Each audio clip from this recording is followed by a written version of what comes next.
Hello à tous, c'est Nicolas et aujourd'hui on va répondre aux questions de Planète Grande École pour savoir comment je suis intégré HEC Paris sans passer par la prépa.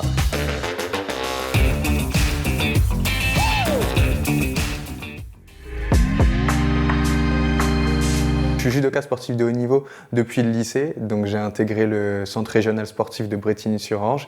J'ai passé un baccalauréat scientifique spécialité mathématiques quand ça existait encore. Après, j'ai intégré l'université Panthéon-Assas toujours en tant que sportif de haut niveau, pour après aller à Dauphine dans le parcours talent. Et enfin, j'ai intégré HEC Paris dans le nouveau parcours pour sportifs de haut niveau qui vient juste d'être créé cette année. Donc j'ai rejoint l'université en licence économie-gestion parce que pour moi c'était vraiment le meilleur moyen de faire des mathématiques sans faire de physique et d'SVT.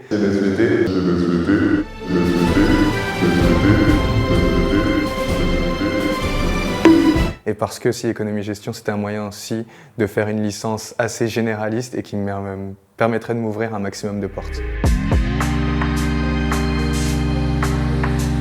Le judo était vraiment présent dans mes études à l'époque puisque je m'entraînais environ 8 à 9 fois par semaine de 15 à 20 heures selon si j'avais des compétitions ou non. On devait aussi partir à l'international pour des compétitions, que ce soit en Belgique ou en Allemagne. Et j'avais aussi de nombreux stages pendant les vacances scolaires. Donc c'était vraiment quelque chose de difficile à concilier avec les études. Je me suis orienté vers les concours d'admission parallèle AST parce que je ne pouvais pas passer par la prépa vu que je devais concilier le sport et les études. C'était aussi le meilleur moyen pour moi de candidater à ces écoles-là vu que j'avais déjà un bac+3 et ça me permettait de rentrer directement en Master 1, que ce soit à HEC, l'ESSEC ou l'ESCP. Mes scores au TAJMAJ et au TOEIC, le premier score au TAJ que j'ai eu, ça a été 300 sur 600, donc c'était pas forcément un très bon score. Le second, après, j'ai eu 407 sur 600. Pour le TOEIC, j'ai eu d'abord 920 sur 990 et après, j'ai eu 955 sur 990.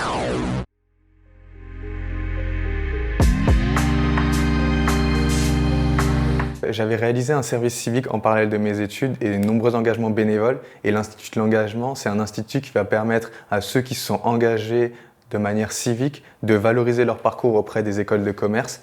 Donc lorsque l'on est lauréat de l'Institut, elle va permettre de nous soutenir dans nos candidatures en école de commerce, notamment pour HEC ou le M Lyon par exemple. Et ça permet aussi de se remettre, de nous soutenir, que ce soit sur le plan des candidatures, pour le CV, la lettre de motivation.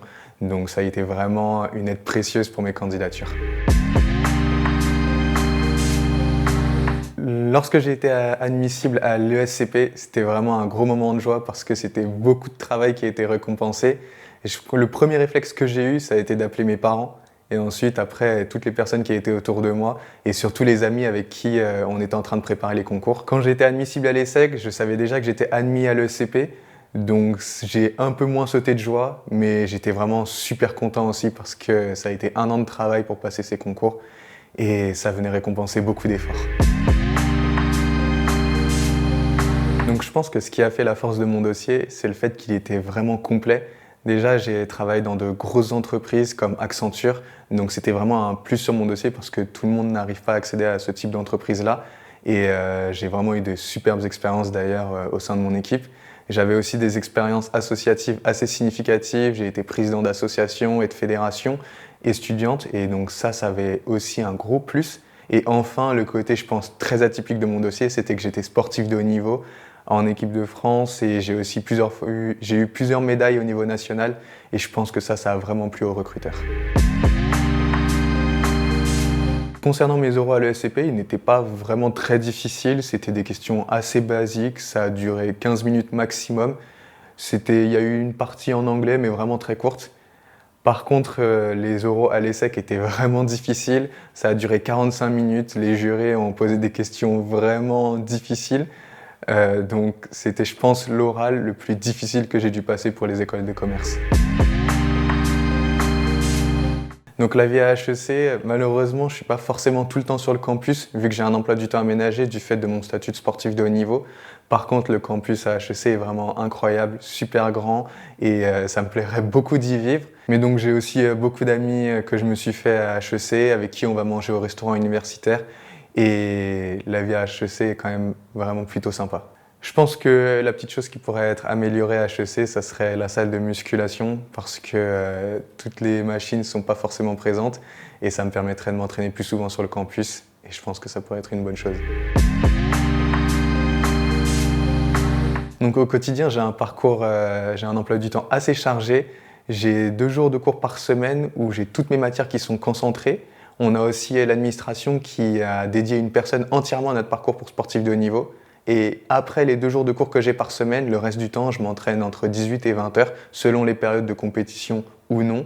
Et le reste du temps, c'est dédié aux devoirs, à la récupération et bien sûr aller en compétition le week-end. Mon parcours, j'envisage l'année prochaine de réaliser une année de césure. J'aimerais bien pouvoir me concentrer à fond sur le sport pour pouvoir vraiment performer un maximum et aussi pouvoir réaliser quelques expériences professionnelles. Et après, j'aimerais bien me spécialiser au sein du double master d'HEC Sciences Po. Donc, le conseil que j'aurais pour les candidats AST de cette année, je sais que préparer le Taj Mahal, c'est pas facile. Même si vous avez eu un mauvais score à votre premier passage, n'abandonnez pas et surtout, n'hésitez pas à avoir un projet professionnel atypique. C'était Nicolas pour Planète Grandes Écoles. N'hésitez pas à aller me suivre sur mes réseaux sociaux, que ce soit YouTube ou LinkedIn. Je partage mon parcours en tant que judoka HEC. Je vous dis à bientôt et bon courage pour les concours.